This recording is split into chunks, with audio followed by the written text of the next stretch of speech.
اعوذ باللہ من الشیطان الرجیم بسم اللہ الرحمن الرحیم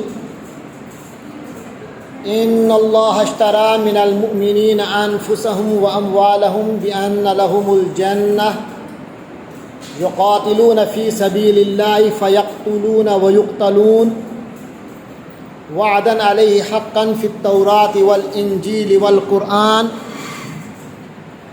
وعدا علیہ حقا فی التوراۃ والانجیل والقرآن ومن اوفى بعہدہ من اللہ فاستبشروا ببیعکم الذی بایعتم بہ وذلک هو الفوز العظیم التائبون العابدون الحامدون السائحون الراکعون الساجدون الآمرون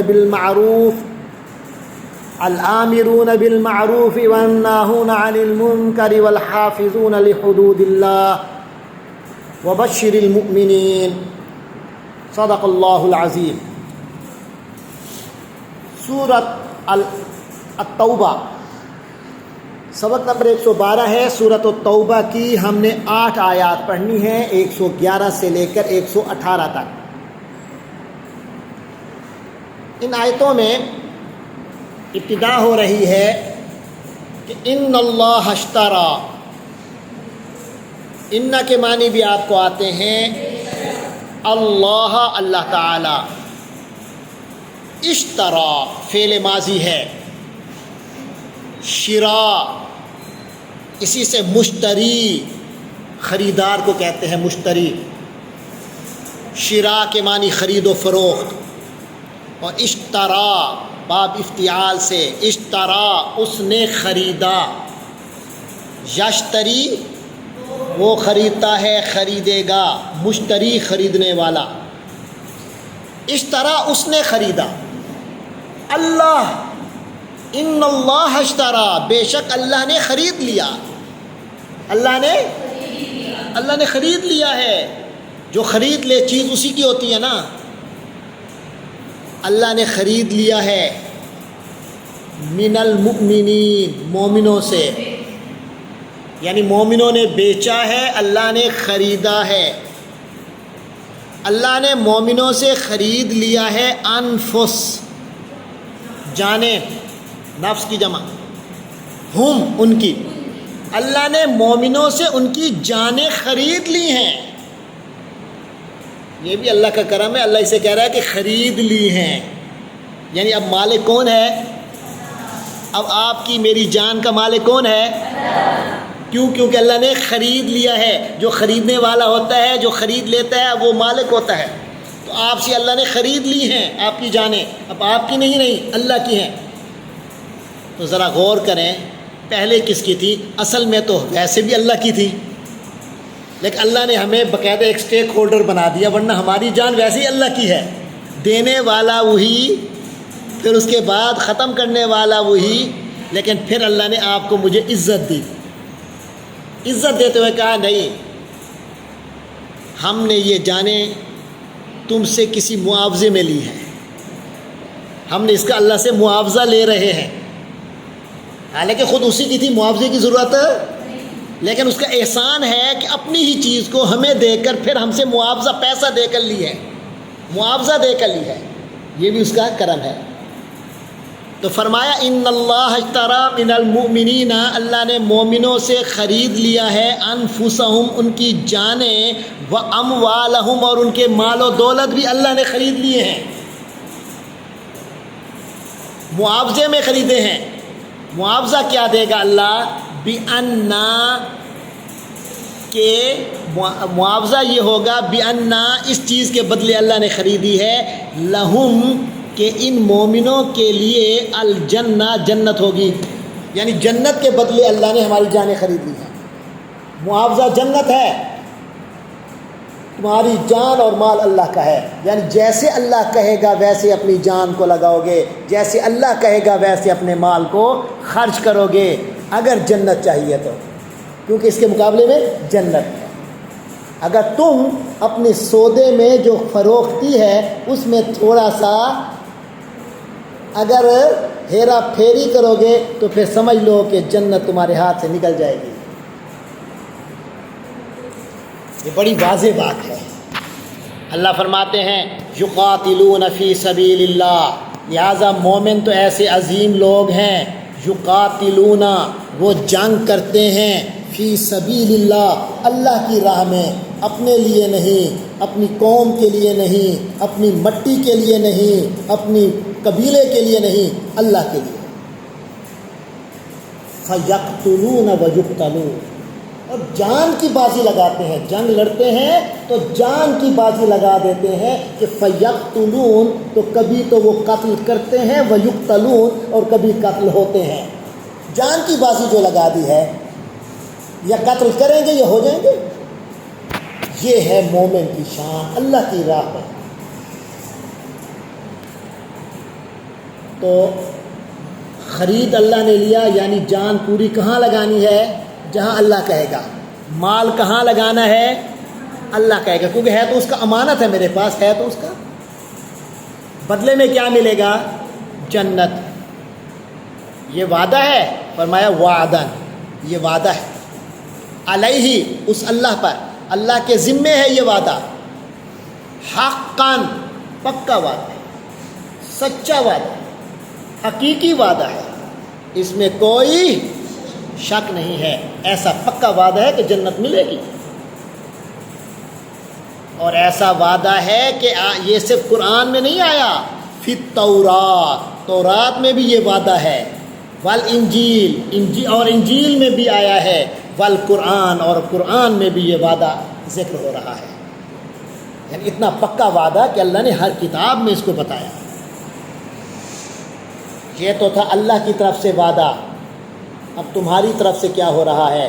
فرمایا ومن اوفا، تو تم میں سے بھی جو کوئی اوفا، سنا ہے ایفا عہد، سنا ہے نا، وفا بھی سنی ہے نا، فلاں وفادار ہے، فلاں بے وفا ہے۔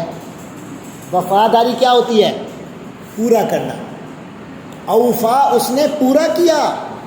ایفا عہد کا معنی ہے کہ وعدے کو پورا کرنا۔ اللہ فرماتے ہیں ومن اوفا، جس نے پورا کیا، بعہدہ، اپنے کیے وعدے کو، من اللہ، اللہ سے، اللہ سے اپنے کیے ہوئے وعدے کو جس بندے نے پورا کیا، ارے وہ لوگوں جنہوں نے اللہ سے کیے ہوئے وعدے کو پورا کیا، فاستبشروا، تو خوش ہو جاؤ، فاستبشروا، تو خوش ہو جاؤ، خوشیاں مناؤ، استبشروا، خوشیاں مناؤ، بے، ساتھ، کس چیز کی خوشیاں مناؤ؟ بیعکم، اپنی تجارت کی، تم نے بڑا زبردست تجارت کی ہے، آج پروفٹ کا سودا کیا ہے، یہ دنیا کی دولت اور دنیا کی اپنی جان دے کر آخرت کی جنت والی زندگی لے رہے ہو، بہت بڑا سودا کیا ہے تم نے، فائدہ مند سودا کیا ہے، بڑا پروفٹ کا سودا کیا ہے۔ کتنی زندگی ہے دنیا کی؟ 50، 60، 70، 80، 90، 100، 110، 120، 150 سال زندہ رہ جاؤ گے؟ چلو مان لیا کہ 150 سال تمہیں زندگی ملی، نہیں ملے گی، اور ملی بھی صحیح تو بندہ ذلیل ہوتا ہے ایک بڑھاپے میں۔ چلو 100 سال، 80، 90 سال، آخرت کی زندگی ختم نہیں ہوگی، یہ ختم تو ہو جائے گی نا، تکلیف کوئی آئی ہے تو کہیں نہ کہیں ختم تو ہو جائے گی نا، لیکن آخرت کی زندگی ختم نہیں ہوگی، وہ ہزاروں، لاکھوں، کروڑوں سال، اور یہ 80 سال، پتہ ہے کیا فرق ہے؟ کون پرافٹ میں رہا، جس نے اس کو قربان کیا یا اس کو قربان کیا؟ پھر یہاں کی اگر پہلے تو خوشی ملتی نہیں، ملتی ہے بڑی اسٹرگل سے ملتی ہے، بڑی ذلت سے جا کے پھر جا کے کچھ ملتا ہے، بڑی جد و جہد سے ملتا ہے، اور جو ملتا ہے وہ بھی ہر وقت رہتا نہیں، اس کو محفوظ رکھنے کا ڈر علیحدہ سے رہتا ہے، اور بڑی حفاظت کرنی پڑتی ہے، اور پھر حفاظت کے لیے ٹینشن لینی پڑتی ہے، سکھ نہیں ہے اس دنیا میں، تو اس کو قربان کرنے میں حرج کیا ہے؟ اس کے مقابلے میں وہ کہ اس کا ہر آنے والا ٹائم پہلے والے ٹائم سے زیادہ اچھا ہوگا، جاتے ہی اللہ آپ کو بہت اچھے تحفے دے گا، جنت دے گا، پھر یہ نہیں کہ جنت ویسی رہے گی، پھر ایسا نہ ہو کہ وہ باغ جو ہے وہ اس پہ خزاں آ جائے، ایسا نہیں ہوگا، خشک ہو جائے، خشک سالی آ جائے، ایسا نہیں ہوگا۔ ہر آنے والا وقت ہر پہلے وقت سے اچھا ہوگا، یہ اللہ ہمیں دے دے۔ تو جب یاد ہے اللہ کہتا ہے فاستبشروا، ارے تو خوشیاں مناؤ اگر یہ سودا تم نے ٹھیک کر لیا ہے تو، ببیعکم، اپنے اس سودا بازی پہ، اپنی اس تجارت پہ، الذی، جو بایعتم، تم نے تجارت کر لی ہے، بھی، اس چیز کی، اللہ سے جو سودا کر لیا ہے نا، اس پہ خوشیاں مناؤ اگر واقعتاً تمہارا یہ سودا ہے تو، اگر تم نے وفا کی ہے۔ پھر آخر اللہ نے فرما دیا وَذَلِكَ هُوَ الْفَوْزُ الْعَظِيمُ، اور یہی تو سب سے بڑی کامیابی، واضح کامیابی ہے، وہ سب سے بڑی کامیابی ہے، الفوز العظیم، بہت بڑی کامیابی ہے۔ التائبون العابدون الحامدون السائحون الراکعون الساجدون الآمرون بالمعروف والناہون عن المنکر والحافظون لحدود اللہ، یہ جنہوں نے اللہ سے تجارت کر لی، اپنی جان اور مال بیچ کر اللہ سے جنت خرید لی، ان لوگوں کے اندر صفات کون سی ہوتی ہیں، ان کے اندر ان کی خوبیاں کیا ہیں، ان کی خوبیاں یہاں بیان کی ہیں، کیسے ترتیب سے اللہ نے بیان فرمایا۔ فرمایا التائبون، غونون کس کا ہے؟ جمع کا، ایک ہو تو تائب، تائب کے معنی توبہ کرنے والا۔ اللہ فرماتے ہیں جو یہ وعدہ سچا کرنے والے ہیں، یہ وہ ہیں جو توبہ کرنے والے ہیں۔ کتنا اللہ مہربان ہے، ذرا اندازہ لگاؤ، اس لفظ سے پتہ چل گیا اللہ کتنا مہربان ہے۔ توبہ کرنے والے ہیں، کیا مطلب؟ اس کا مطلب ہے یہ نہیں ہے کہ ان سے گناہ نہیں ہوتے کبھی کبھی غلطی ہو جاتی ہے، یا اللہ ہمیں گنجائش دے رہے ہیں کہ غلطی ہو جاتی ہے مگر غلطی پہ رہتے نہیں ہیں، فوراً معافی مانگتے ہیں۔ تو یہ امید ہمیں مل گئی نا، کیونکہ ہم اپنے آپ کو دیکھتے ہیں یار ہم سے تو بے وفائی کئی جگہ ہوئی ہے، اللہ میاں سے، اللہ سے کیا ہوا وعدہ کئی جگہ ٹوٹا ہے نا ہم سے۔ اللہ نے ابتدا یہاں سے کی التائبون، اگر غلطیاں ہو گئی ہیں، احساس ہو گیا ہے تو معافی مانگو۔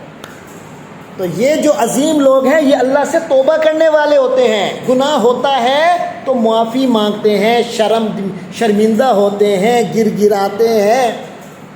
العابدون، جب توبہ کر لیتے ہیں تو اللہ کی خوب عبادت کرنے والے بن جاتے ہیں۔ الحامدون، پھر اللہ کے حمد کے ترانے ان کے منہ سے نکلتے ہیں، اس لیے کہ جب انسان کو عبادت کا شوق پڑ جائے نا، دل میں ایک خاص سکون ہوتا ہے۔ جن کو دل اور دماغ کا خاص سکون حاصل ہو جائے اور اللہ کی پہچان حاصل ہو جائے، وہ تو پھر اللہ کے شکر میں ہی انہیں مزہ آتا ہے۔ اگر آپ کو پتہ چل جائے یار فلاں کا مجھ پر کتنا بڑا احسان ہے، آپ کو احساس ہو جائے اور پھر آپ اس کی خدمت میں پہنچ جائیں تو کیا کریں گے؟ اس کے لیے دل و جان سے آپ سے جو کچھ ہو سکے گا کریں گے۔ فرمایا یہ لوگ پھر تعریف کرنے والے ہیں، شکر ادا کرنے والے ہیں اللہ کے۔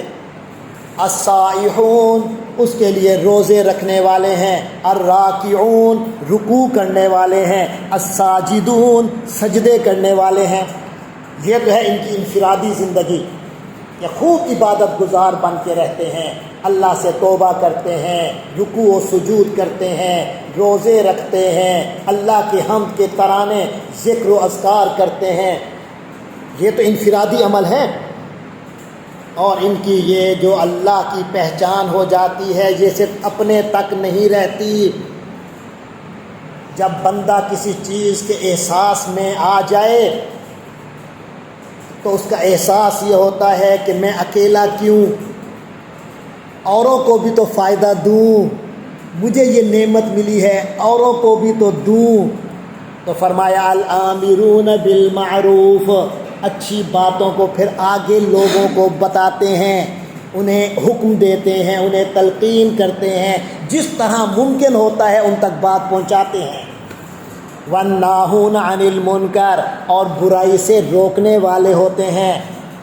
والحافظون لحدود اللہ، اور اللہ کی حدوں کی حفاظت کرنے والے، نگرانی کرنے والے ہوتے ہیں۔ ان کی کوشش ہوتی ہے کہ معاشرے میں کسی بیچارے سے غلطی نہ ہو۔ مجھے اگر اللہ نے جنت کا رستہ دکھا دیا ہے تو یہ بھی سارے چلنے والے بنے۔ یہ فرق ہے دنیا اور دین کے معاملے میں۔ دنیا میں جس کے پاس جتنی آتی ہے اتنا خود غرض ہوتا ہے۔ دین ایسی بڑی نعمت ہے جس کے پاس جتنی آتی ہے اتنا آگے پھیلانے کا شوق ہوتا ہے، کیونکہ یہ پھیلانا بذات خود دین ہے۔ تو یہ لوگ دین کے نگران ہوتے ہیں۔ یہ خوبیاں ہوتی ہیں ان لوگوں میں جنہوں نے اللہ سے وعدہ پورا کیا ہے۔ پھر اللہ نے فرمایا وَبَشِّرِ الْمُؤْمِنِينَ، اے نبی صلی اللہ علیہ وسلم آپ مومنوں کو بشر، خوشخبری دے دیجئے، خوشخبری دے دیجئے، خوش ہو جاؤ مومنوں، کتنے تم نے کمال کر دیا، تم نے اپنی جنت پکی کر دی۔ بس مومن بن کے رہنا پڑے گا، یہ صفات اپنانی پڑے گی۔ یہ دو آیتیں ہمیں سامنے آئیں ہمارے، اس کے بعد ایک نئی چیز سامنے آ رہی ہے۔ دیکھیں مومن ہمدرد انسان ہوتا ہے۔ ابھی پتہ چلا نا، مومن چاہتا ہے کہ دوسرے لوگ بھی وہ خوبیاں پالیں، دوسروں کی بھی بخشش ہو جائے، اور جو دوسروں کی بخشش نہیں چاہتا، بس کہتا ہے میری بخشش ہو باقی جائیں بھاڑ میں، وہ مومن صحیح نہیں ہے۔ کیونکہ مومن الآمرون بالمعروف ہیں، ناہون عن المنکر ہیں۔ کیوں؟ حافظون لحدود اللہ ہے، تاکہ معاشرہ پورا ٹھیک ہو۔ اپنی جان گنوا دیتے ہیں، لوگ انہیں برا بھلا کہتے ہیں اور وہ جان گنوا دیتے ہیں صرف اس لیے کہ یار یہ بھی تو بخشے جائیں، اور جن کے فائدے کے لیے کر رہا تھا انہیں احساس ہی نہیں ہوتا۔ لیکن مومن کا پھر بھی تسلی نہیں ہوتی، وہ کہتا ہے نہیں یار کوئی بات نہیں۔ یہی معاملہ ہمیں تھوڑا سا آگے نظر آ رہا ہے۔ حضور پاک صلی اللہ علیہ وسلم کی صحابہ کرام کی شدید خواہش تھی۔ کیا خواہش تھی؟ یار یہ جو ہمارے کچھ باپ دادوں میں، کچھ چچوں میں جو کافر مر گئے، دوست ہیں ہمارے بہت اچھے ہیں مگر کافر مر رہے ہیں، یہ جہنم میں جائیں گے، کتنا خطرناک معاملہ ہے۔ ان کے لیے کوئی استغفار کر لیں، اللہ سے معافی مانگیں، ان لوگوں کے لیے مغفرت کی دعا کریں۔ لیکن اس بارے میں اللہ تبارک و تعالی نے بڑی واضح کیا ہے، فرمایا ما کان للنبی، کسی نبی کے لیے یہ جائز نہیں، شایان شان نہیں، والذین آمنوا، اور ان لوگوں کے لیے بھی ٹھیک نہیں ہے جو ایمان والے ہیں۔ نبی کے لیے اور ایمان والوں کے لیے یہ بات درست نہیں ہے ان یستغفروا، کہ وہ مغفرت کی دعا کریں، للمشرکین، مشرکوں کے لیے۔ ہاں دعوت دے سکتے ہو مشرکوں کو دین کی، لیکن اگر کوئی مشرک ہی مر گیا ہے اس کے لیے اللہ سے معافی کی درخواست نہیں کر سکتے۔ یہاں اللہ نے سختی فرما دی ہے، نہیں کر سکتے اس کے لیے دعا، تمہیں حق نہیں ہے کہ اس کے لیے دعا کرو۔ ولو کانوا، اگرچہ وہ ہوں، وہ جو مشرک جن کے لیے تم دعا کرنا چاہ رہے ہو مغفرت کی، اگرچہ وہ ہوں اولی قربا، رشتے والے، تمہارے رشتے دار ہوں، قریبی لوگ ہوں، دل کرتا ہو یا اللہ ان کو بخش دے، نہیں بخشے گا اللہ، تم نے مانگنا بھی نہیں ہے۔ من بعد، یہ حق تمہارا نہیں ہے کہ ان کے لیے مغفرت کی دعا کرو، من بعد، اس بات کے بعد، ما تبینہ، جب واضح ہو جائے، لہم، ان مومنوں کے لیے، انہم، کہ وہ جو مشرک ہیں، اصحاب الجحیم، وہ جہنم والے ہیں۔ جب یقین ہو جائے کہ وہ جہنم والے ہیں تو اب تمہیں حق حاصل نہیں ہے کہ ان کے لیے اللہ سے مغفرت کی دعا کرو۔ کب یقین ہوگا کہ وہ جہنم والے ہیں؟ کسی کا نہیں پتہ چل سکتا کہ وہ جنت والا ہے کہ جہنم والا ہے، سوائے اس کے کہ جو مرے ہی کافر، اور تمہیں پتہ ہو کہ وہ کافر ہو کے مرا ہے، کنفرم ہو۔ اگر کنفرم نہیں ہے کہ وہ کافر ہو کر مرا ہے تو تم نہیں کہہ سکتے کہ وہ جہنم والا ہے۔ تو اللہ کہتے ہیں ایسے جہنم والے جن کا کنفرم ہو کہ وہ کافر مرے ہیں، ان کے لیے دعا کرنے کا حق تمہیں حاصل نہیں ہے، لیکن جن کے بارے میں کنفرم نہ ہو ان کے لیے دعا کی جا سکتی ہے۔ اچھا، یہاں ایک اشکال ہو سکتا تھا، حضرت ابراہیم علیہ السلام جو تھے وہ سب سے بڑے موحد تھے، ہے نا یاد؟ توحید کی خاطر باپ نے ماحول چھڑوا دیا تھا، باپ کو چھوڑ دیا تھا۔ انہوں نے اپنے باپ کے لیے کچھ استغفار کیا تھا، کوئی بات یاد آتی ہے کہ انہوں نے باپ کو کہا تھا ابو جی میں جا رہا ہوں لیکن آپ کے لیے اللہ سے مانگوں گا دعا۔ اس سے کوئی دلیل پکڑے نہیں جی نہیں کافر مشرک کے لیے کی جا سکتی ہے دعا، اس کا اللہ تعالیٰ جواب دے رہے ہیں۔ فرمایا وما کانا، اور نہیں تھا، استغفارو، مغفرت کی دعا مانگنا، ابراہیم، حضرت ابراہیم کی طرف سے، لِأَبِيهِ، اپنے باپ کے لیے۔ ابراہیم علیہ السلام نے اپنے باپ کے لیے جو مغفرت کی دعا مانگی تھی وہ نہیں تھی الا مگر، یعنی تھی مگر، ان موعدتن، ایک وعدے کی وجہ سے تھی، وعدہا، وہ وعدہ جو حضرت ابراہیم نے کیا تھا، ایاہو، اسی سے باپ سے کہا تھا نا میں جا رہا ہوں آپ کے لیے دعا کروں گا، وہ جو وعدہ کیا تھا نا انہوں نے، اس وعدے کو نبھانے کے لیے انہوں نے باپ کے لیے مغفرت کی دعا کی۔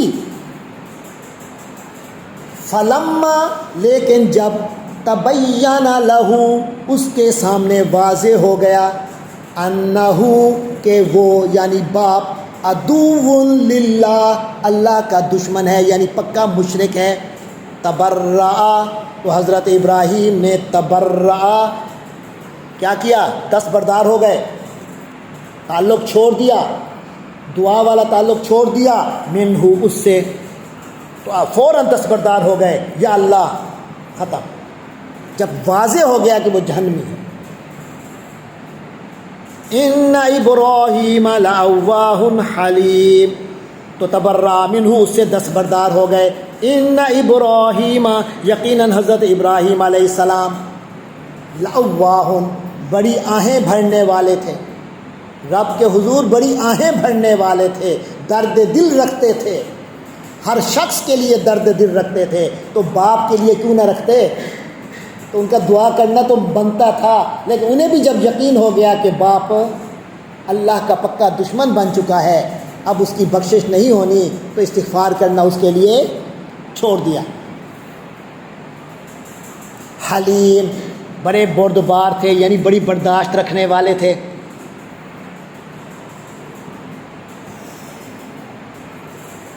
اب اگلی آیت میں یہ ہمارے سامنے آ رہا ہے کہ جو شخص گمراہ ہوا ہے اس میں غلطی اس کی اپنی ہوتی ہے، ایسا نہیں ہے کہ اللہ زوری کسی کو گمراہ کر دے۔ جو مشرک ہوا غلطی اس کی اپنی ہے، اس میں جو کافر مرا اس میں بھی اس کی کوئی غلطی ہے۔ فرمایا وما کان اللہ، اور اللہ تعالیٰ تو ایسا نہیں ہے، لیضل، کہ وہ گمراہ کر دے، خراب کر دے، قوماً، کچھ لوگوں کو، کسی قوم کو، بعد، اس کے بعد، اذ ہداہم، جب کہ انہیں ہدایت دی ہو، یعنی انہیں ہدایت دکھا دی ہو، نبی تشریف لے آئے ہوں، نبی نے ان کو ہدایت کا درس دیا ہو، ہدایت انہیں پوری نظر آ گئی ہو، یا انہوں نے ہدایت کو قبول کر لیا ہو، پھر اللہ ان کو گمراہ کر دے، اللہ ایسا نہیں ہے۔ حتیٰ، یہاں تک کہ یبین لہم، اللہ ان کے لیے واضح کر دیتا ہے، ما یتقون، وہ باتیں، ما یتقون، جن سے انہیں بچنا ہوتا ہے، اللہ واضح کر دیتا ہے کہ ان چیزوں سے بچنا ہے۔ تو جو نہیں بچتا تو دوبارہ گمراہ ہو جائے، دوبارہ کافر ہو جائے، یا ہدایت نظر آتے ہوئے بھی ہدایت حاصل نہ کرے، تو یہ اس کا اپنا قصور ہے۔ مثلا لیمپ روشن ہوا، اندھیرا تھا، لیمپ روشن ہوا، اب لیمپ روشن ہوا، آپ کو خود پتہ ہے نا کہ روشنی اس طرف ہے اور اس کے قریب قریب روشنی ہے، اس لیمپ سے دور جاؤں گا تو پھر اندھیرا ہوگا، اگلا کہ نہیں یار ذرا میں ایکسپیریمنٹ کرتا ہوں، ادھر جاتا ہوں. روشنی سے جب خود دور جائے گا تو اندھیرے میں پھر چلا جائے گا، اور اتنا دور چلا جائے کہ بعد میں وہ روشنی نظر نہ آئے. تو اب اتنا گمراہ ہو گیا، اتنا گمراہ ہو گیا کہ روشنی اس کے ہاتھوں سے نکل گئی، رستہ گم کر بیٹھا. تو اللہ تعالیٰ کسی کا رستہ ایسے گم نہیں کرتے. ایک بار روشنی دینے کے بعد اس کے سامنے واضح بھی ہو جاتا ہے یہ روشنی ہے، لیکن خود کچھ شوق، کچھ مزے، کوئی تعصب، کوئی غصہ کسی سے، اس کی وجہ سے بندہ کبھی ڈائیورٹ ہو جاتا ہے، دور ہو جاتا ہے ہدایت سے. پھر اتنا دور ہوتا ہے کہ واپس آنا ہی مشکل ہو جاتا ہے. تو فرمایا ان اللہ بکل شیء علیم، یقیناً اللہ تعالی ہر چیز کا جاننے والا ہے.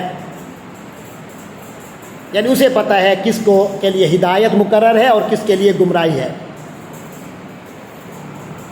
سارا اختیار پھر اللہ ہی کے پاس ہے. کیوں نہ ہو؟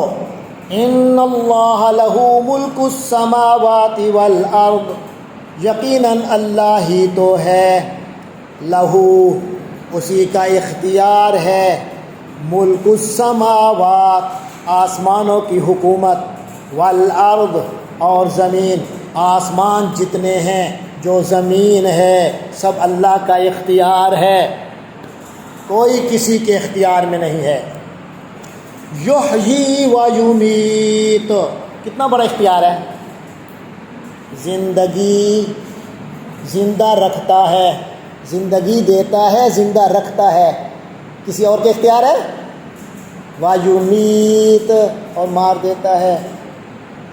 کئی بار اگلا مارنے کے لیے آپ کو گولی مارتا ہے مگر پھر بھی اگلا بچ جاتا ہے. وجہ اللہ نے زندگی رکھی ہوتی ہے. مرے گا اسی وقت جب اللہ اسے مارے گا، کسی کے مارنے سے کوئی نہیں مرے گا. ایک تو میرے خیال میں بڑا مشہور، بڑے بڑے لوگ آئے دنیا میں جن کا خیال تھا کہ ہم اپنے آپ کو سیٹ کر کے دنیا میں زندگی کو، اپنی زندگی بڑی کریں گے، اپنی زندگی لمبی کریں گے اور ہمیشہ صحت سے رہیں گے. سنا ہے کہ ایسی ایسی موت مرے کہ پتہ ہی نہیں چلا. وہ ایک بڑا مشہور ڈانسر تھا، جیکسن، میرے خیال ہے مائیکل جیکسن غالبا تھا بیچارہ.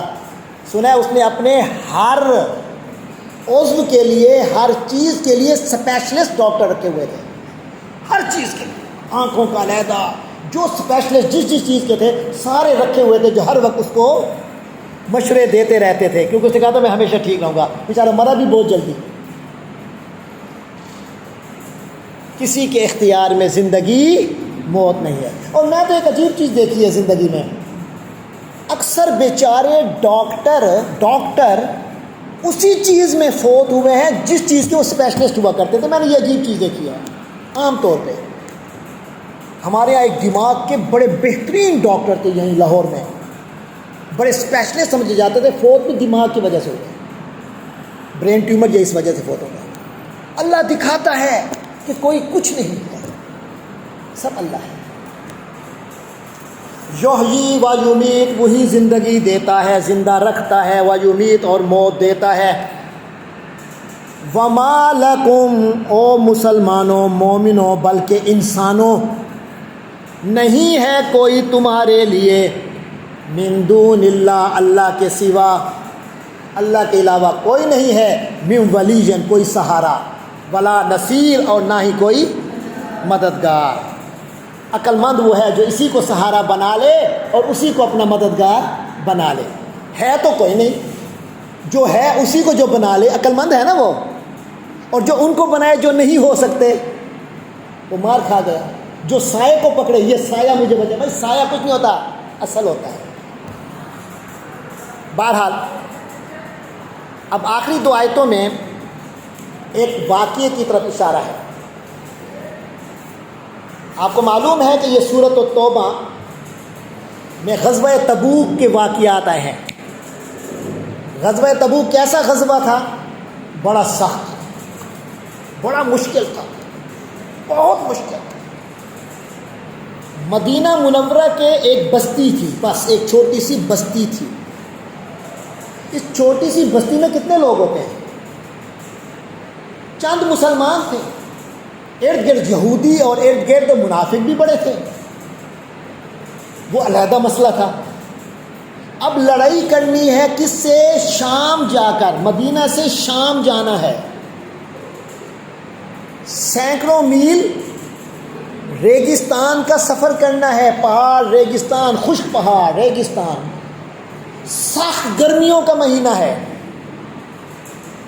وہاں جا کے لڑنا کس سے ہے؟ اس وقت کی سپر پاور کی فوج سے لڑنا ہے، اس وقت کی امریکہ سے، روم سے. شام میں جا کر انہوں نے تو ساتھ سے اٹھ کر آ جانا ہے، انہوں نے اتنا لمبا سفر کر کے وہیں جا کے کمزور پڑ جانا ہے. پھر لوگوں کو تیار کر رہے ہیں نبی پاک کہ فنڈ دو اور ساتھ نکلو. وہی واقعہ جس میں حضرت ابوبکر نے گھر کا سارا مال دے دیا، حضرت عمر نے آدھا مال دے دیا، حضرت عثمان نے سب سے زیادہ فنڈ دیا کہ اور لوگوں کے لیے پیسہ اکٹھا ہوگا، جو لوگ پیسہ نہیں کر سکتے وہ بھی ساتھ چلیں. اس موقع پر کئی لوگ آئے تھے حضور کے پاس، حضور ہمیں بھی ساتھ دے چلیں، ہم جہاد کے لیے جاتے ہیں. لیکن حضور ان کے لیے سواری کا انتظام نہ کر سکے، یہ پہلے گزرا ہے. تو ان صحابہ کے فنڈنگ سے زیادہ انتظام ہوئے. اچھا، پھر کئی لوگ اس لیے نہیں جا سکتے تھے، مشکل تھا جانا، چلو چلے جاتے ہیں. لیکن وہ جو پوری سال محنت کر کے جو فصل تیار کی تھی اب وہ پکی ہوئی ہے، اب جائیں گے تو پیچھے فصل کون کاٹے گا؟ پوری سال کی محنت. اس موقع پہ جہاد پہ جانا بڑا جہاد تھا، بہت کٹھن تھا، اور یہ پہچان تھی مومنوں کی کہ اب کون نکلتا ہے.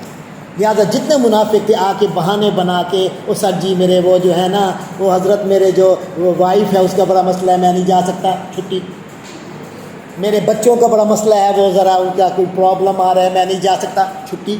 ایسے بہت سے لوگ آ کے حضور سے بہانے بنا کر واپس چلے گئے.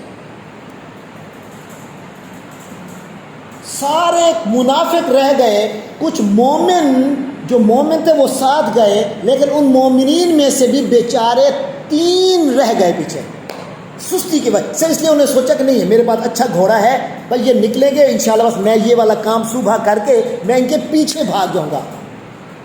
وہ 1 دن کی بجائے انہیں 3 دن لگ گئے، جب پیچھے گئے تو پتہ نہیں چلا کہاں گئے، پھر وہ واپس آئے. اس طرح کسی سے سستی ہوئی، کسی سے کسی طرح. تو 3 حضرات تھے جو مخلص تھے مگر رہ گئے، اور ان پر امتحان بھی بڑا کڑا ہوا ان کا کہ حضور جب واپس آئے تو منافقوں کے تو حضور نے کچھ نہ کہا زیادہ، ان کی تو باتیں سن لی، ان کو تو اپنی محفل میں آنے دیا، ان سے تو کسی کا بائیکاٹ نہ کروائے. کہ منافق آگے بہانے بناتے تھے جی حضور یہ مسئلہ تھا اس لیے ہم نے جا، ورنہ تو ہم آپ کے ساتھ ضرور جاتے. تو کہتا اچھا چلو ٹھیک ہے، کیا کہے بندہ ایسے بندوں کو. لیکن یہ جو 3 مخلص تھے، ان تینوں نے یہ سوچا علیحدہ کہ ہم جو بہانہ بنائیں جھوٹ ہے، جھوٹ نہیں بولیں گے، اور جو سچ بتائیں تو ہمارا جرم ہے، ہمارا قصور ہے. تو حضور نے صلی اللہ علیہ وسلم نے ان تینوں سے اعلان کر دیا بائیکاٹ، سارے مسلمان ان کا بائیکاٹ کریں گے، کیونکہ منافق رہ گئے تھے نا. اب ان 3 کو کیا واقعی مخلص ہیں تو اللہ فیصلہ کرے گا، میں نے تو نہیں کرنا. حضور نے ان کا معاملہ اللہ کے سپورٹ کر دیا اور کہہ دیا کہ ان کا بائیکاٹ ہوگا، کوئی ان سے نہیں بولے گا. جو بڑے گہرے جار تھے نا انہوں نے بھی چھوڑ دیا، اس لیے کہ حضور کا حکم تھا.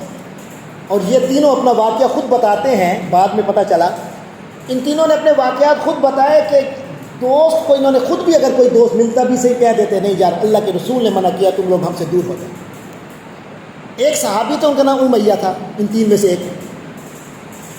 وہ کہتے ہیں کہ ہلال بن امیہ یا امیہ بن ہلال، اس طرح نام تو مجھے ذرا بھول رہا ہے. وہ تھوڑے سے بوڑھے بھی تھے.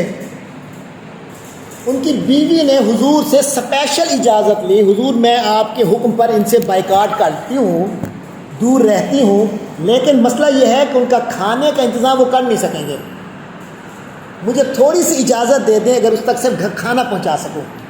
حضور نے اتنی اجازت دے دی. اس طرح ہر ایک کی کچھ چھوٹی موٹی اجازت اگر لینی تھی تو لے لی، باقی بائیکاٹ سب نے بائیکاٹ کیا. اور وہ کہتے ہیں ہم خود اس وقت کہتے ہیں ہم بڑا ill فیل کرتے تھے. ایک تو سب نے بائیکاٹ کر دیا، بندہ بڑا گندہ لگ رہا ہو، اور دوسرا یہ بھی بڑا ill فیل کرتے تھے کہ یعنی ہم بالکل اکیلے ہو گئے، ہمارا معاملہ تو منافقوں سے بھی منافقوں والا ہو گیا۔ تو بڑی تکلیف دہ صورتحال تھی، لیکن اللہ تعالیٰ نے پھر آخر کرم فرمایا، کئی دن گزر گئے، کئی دن کے گر گرانے کے بعد انہوں نے بھی حضور کے بائیکاٹ کو فالو کیا، بالآخر اللہ تعالیٰ نے ان کی توبہ قبول کر لی، کیونکہ سچے تھے۔ جو منافق تھے وہ تو اپنے آپ کو ساتھ مل کے رہے۔ یہی صحابی کہتے ہیں مجھے افسوس ہوتا تھا جب میں حضور کے پاس جاتا تھا، حضور منہ دوسری طرف کر لیتے، لیکن کہتے ہیں مجھے امید کبھی محسوس ہوتی تھی، میں دیکھتا تھا حضور کے نکھیوں سے مجھے دیکھ رہے ہیں، تھوڑی سی توجہ کہیں ملتی تھی، اور جو میں دیکھتا حضور فوراً آ کے ہٹا دیتے، یعنی حضور کو بھی ایک احساس تھا۔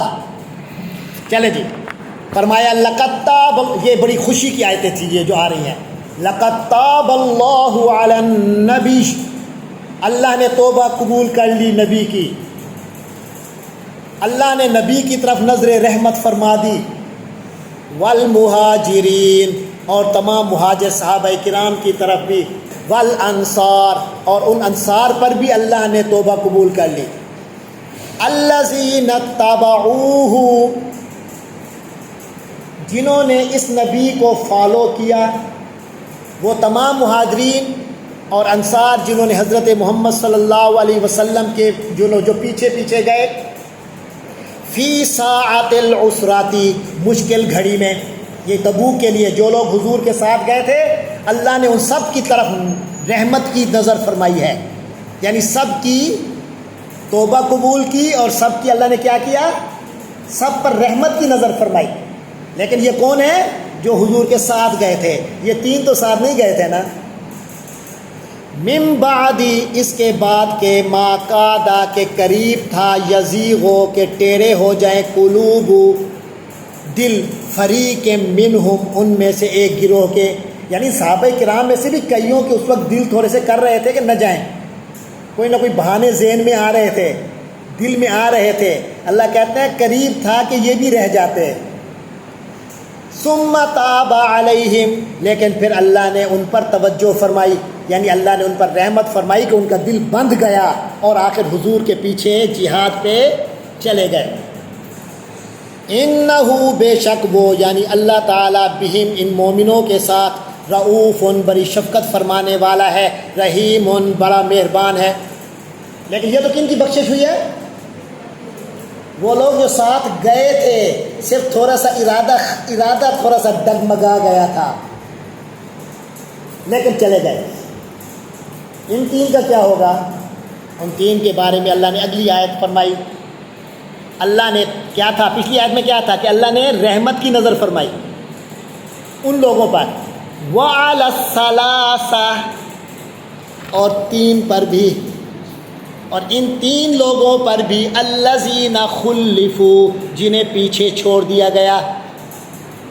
اب وہ تین صحابہ کرام جو پیچھے چھوڑ دیے گئے، اللہ کہتے ہیں ہم نے ان پر بھی نظر رحمت فرما دی، ان کی بھی توبہ قبول فرما دی، اور ان کے حالات کتنے مشکل تھے انہوں نے بیان فرمایا، لیکن خود اللہ اس کو کیسے بیان فرما رہا ہے، دیکھیے اللہ خود کہہ رہا ہے کہ بیچارے بڑے مشکل میں پڑ گئے تھے۔